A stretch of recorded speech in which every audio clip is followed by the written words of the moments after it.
So I would say that one of the most pertinent and influential practices that has really helped bolster my spiritual development and enabled me to gain a very, very clear understanding of the nature of consciousness and self and reality is the practice of introspection.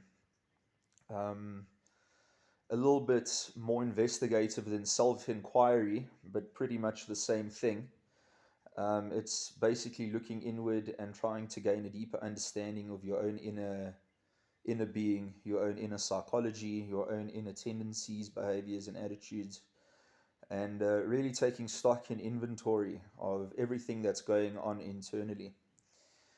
Um, I think in the spiritual community, especially a lot of non-dualist people, they have a tendency to almost denigrate the personality and just be like, oh, well, it's just another form of the ego, and you shouldn't identify with the personality, and I agree with that. I don't believe the personality is necessarily who we are, but I definitely do believe that it is how we are.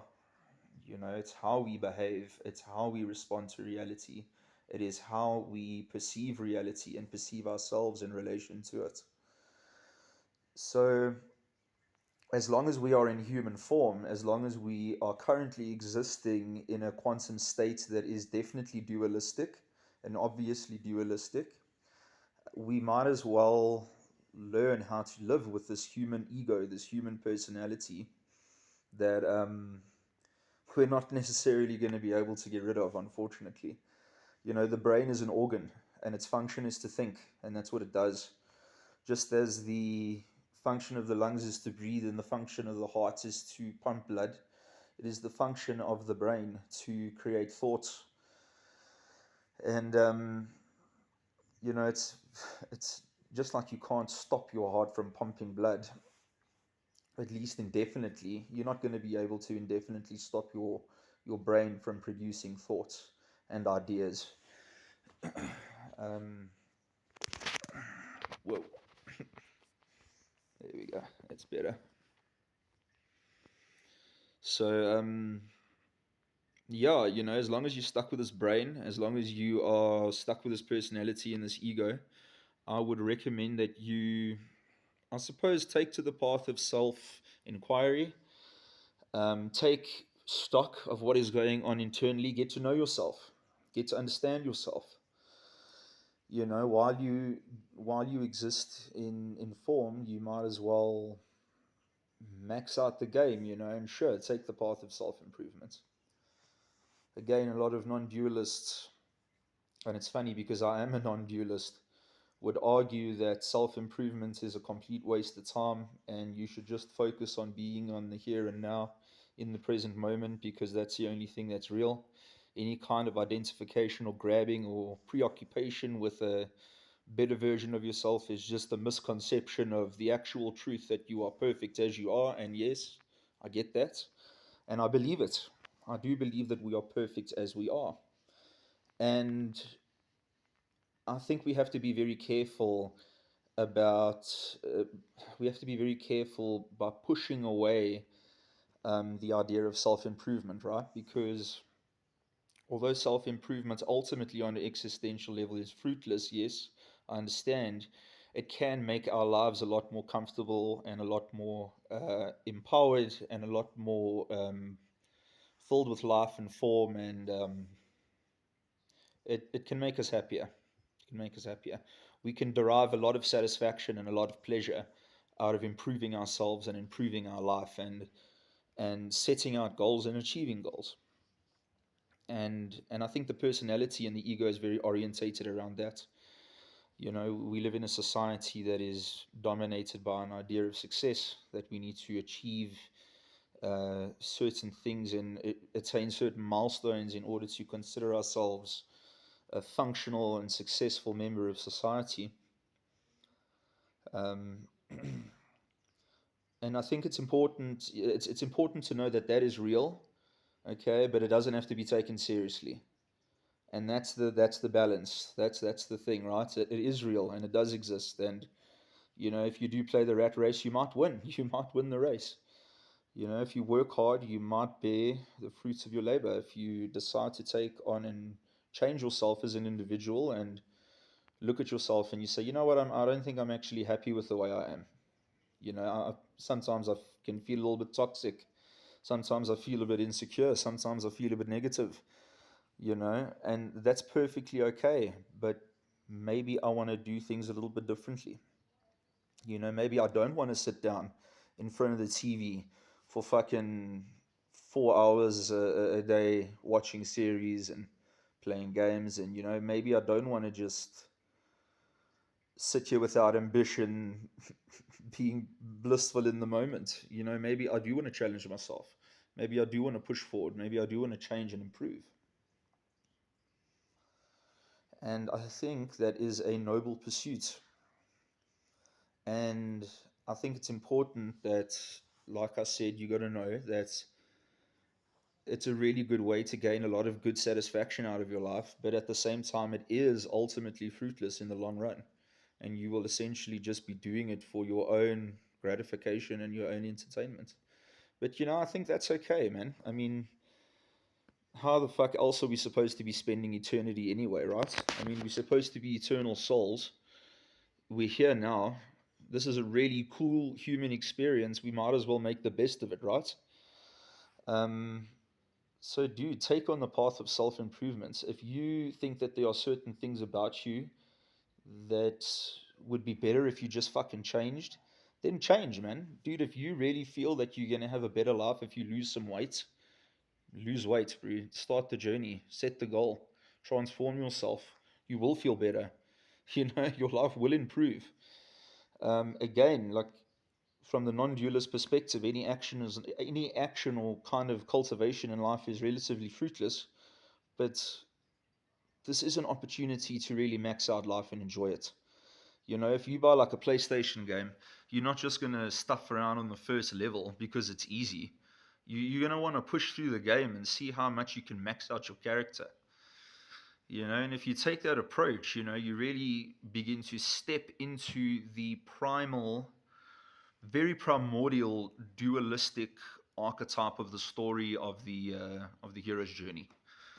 That's really the journey of all beings, right? Is going through these high highs and these low lows.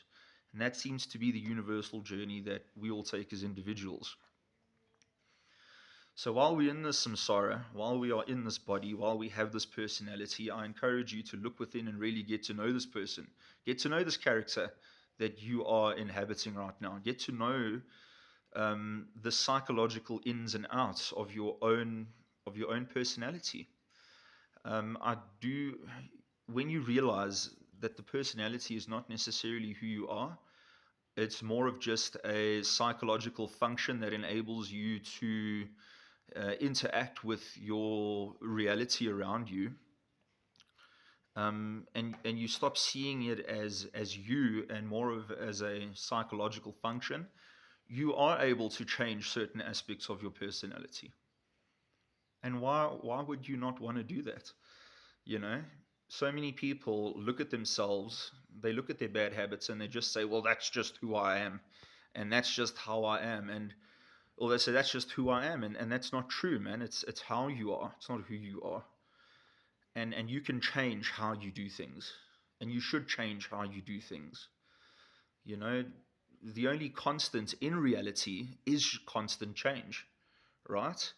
So by staying fuss in your, cinder block conditioning and your cinder block ego, you're basically going against the natural tendency of nature to constantly change. And I know neurologically change is uncomfortable for human beings. Any kind of change is uncomfortable for human beings. And that goes more into discipline. But right now, let's focus on introspection and how we're going to introspect. And the best way to start introspecting is to get out a pen and a paper and just to start writing all the good qualities about yourself and all the bad qualities about yourself. And I know a lot of love and lighties don't want to focus on the negative, but if you really want a true, honest depiction of who you are, of how you are, and you want to really achieve a good sense of balance in your life, then you are going to have to look at both the light and the dark, I'm afraid. That is just a reality of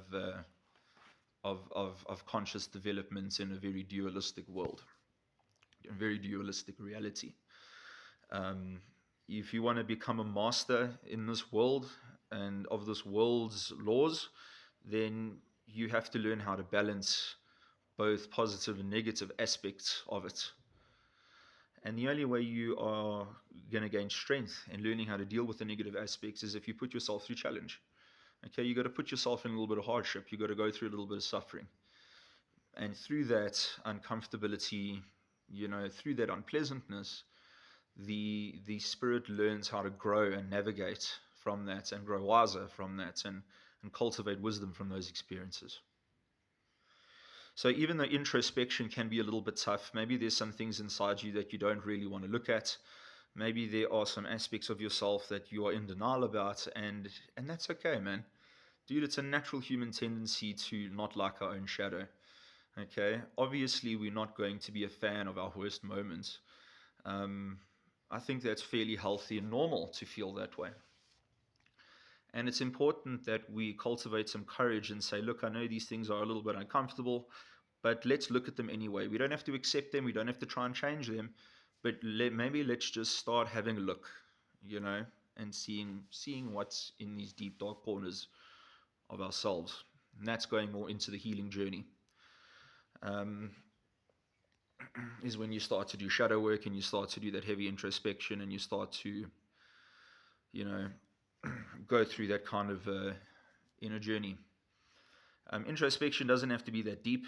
If there are some emotional things deep down inside that you do need to sort out, then I would recommend going to some form, dude, even if you're completely if you think you're mentally on check, you should still go to therapy, because you might be very good at objectively introspecting yourself and having a good, healthy, objective inner perception of your own personality. But I can guarantee you, man, some of the smartest people, those are the ones who get caught up in the most obvious psychological ego traps. And sometimes going to therapy or even just bouncing off your ideas off of a trusted friend. But a psychologist would be good because they basically study personality, right? They study the function of the human mind. They might not know much about consciousness itself, but they know their way around a personality.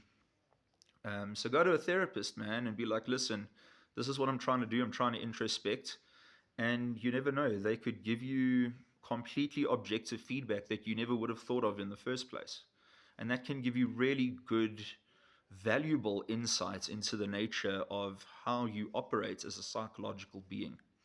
And if you really want to master yourself, if you really want to get a good grip on who you are and really start the path of self mastery, because I do feel a lot of the practical aspects of the spiritual journey is learning to let go of the things you can't control and learning to master the things that you can control. Okay, for me, I feel from a practical perspective, that is what the spiritual journey is resonating for me in my life. It's about self control and letting go. So there is this mastery aspect, um, using discipline and self mastery as a tool to liberate your own mind. You know, dude, being disciplined, putting in the hard work, setting yourself up in certain ways, all of these things are very empowering and they will make you feel free. Okay, a lot of people say, oh, well, I just want to be free. I don't want to have to worry about money, so I'm just going to decide and let myself live in poverty, which is fine. But, people who say that they don't care about money often feel trapped by the lack of it. And that is true. I mean, I don't necessarily care about making a lot of money, but fuck, a little bit more would be great, I mean, it would be great. So taking on like any kind of self-improvement journey, I think really starts with introspection. If you want to learn how to master yourself, you have to get to know who you are, man. You have to get to know your own psychology, know your own behavior, become acquainted with this psychological being that seems to be operating inside your mental space. Learn its qualities, come to understand come to understand what this thing is trying to do and what it's trying to say and what its functions are. And from that knowledge, from that education, from that self-education, you can take the next step and saying, right, what are some of the functions that need to be brushed up on? Where can we improve some areas of our mental functioning? Are there any areas of our mental functioning that is debilitating us in any way?